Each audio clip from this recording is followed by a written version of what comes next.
ating manok guys.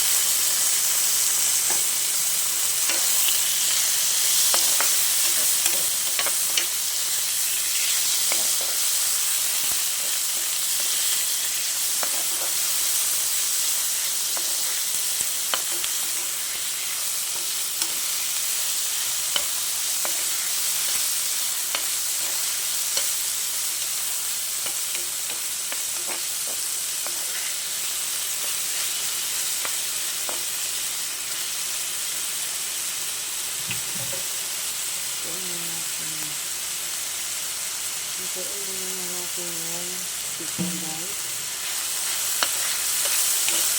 Bago ihawit na sa mga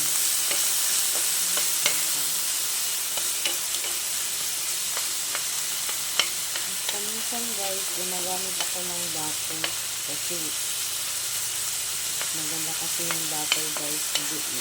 Kumbaga healthy sa ba.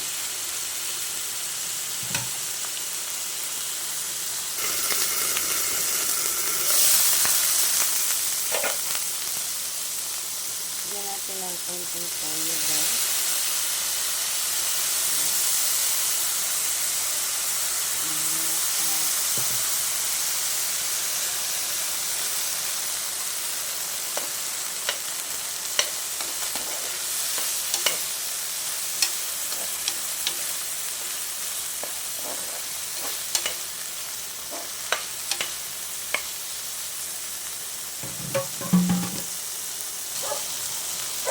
Tapos ilagay na natin yung talong.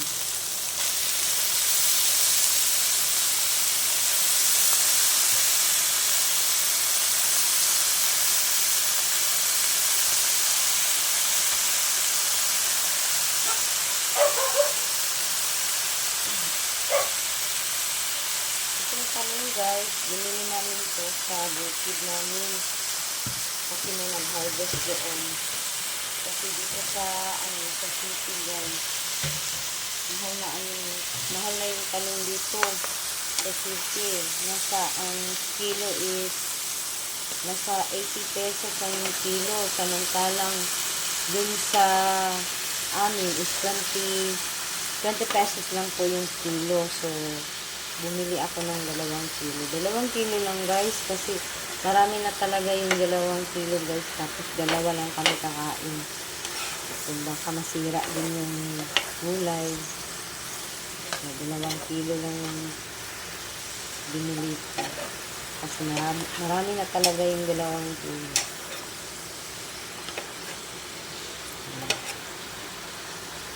Sarap na alubong ko. Ihalo muna natin guys para nilagyan ko na po ng seasoning at saka yung pampalasa guys.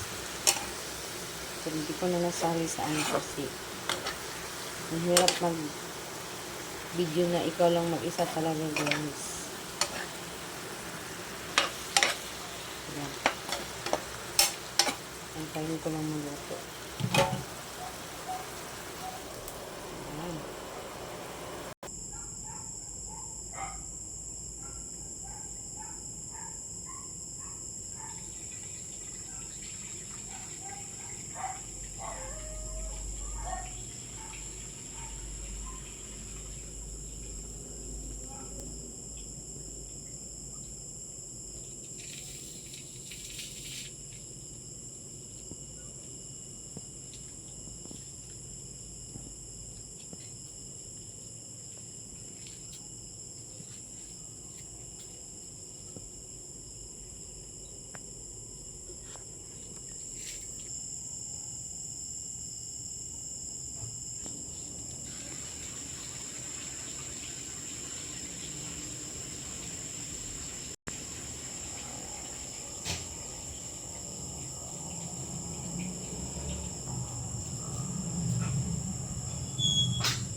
Dinagdagan ko yung talong guys.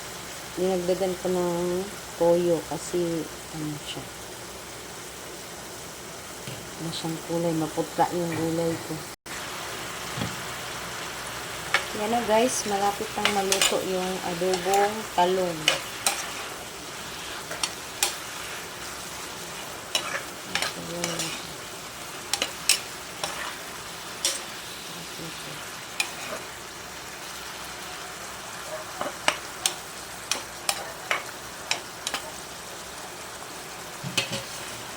Luto na guys. Ayan.